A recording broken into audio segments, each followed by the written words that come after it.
Kupitia ukurasa wa Instagram wa Diamond Platnumz ameandika hivi: miongoni mwa vitu ambavyo nimejifunza ni ukomavu wa kukaa kimya.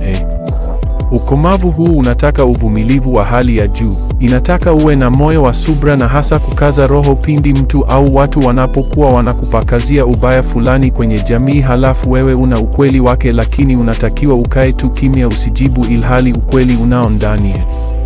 Kwa kweli si jambo jepesi, linataka ustahimilivu wa hali ya juu sana, na siwezi sema eti nauweza sana, lakini namshukuru Mwenyezi Mungu amenijalia hekima hiyo kwa kiwango chake, na nimekuwa nikiishi hivyo kwa muda mrefu, kukaa kimya pindi yoyote akijaribu kusema lolote zidi yangu, na ndiyo maana hata interview nimekuwa naepuka kufanya siku hizi.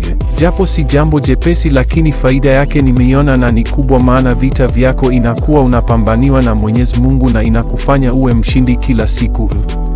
Anyways, najua kila mmoja wenu ana picha tofauti kabisa kuhusu Diamond Platnumz na kuoa, ila tu nataka leo niwaambie kuwa huyu Diamond Platnumz alishawahi kuoa, na kuna siku nitawaambia ikawaje.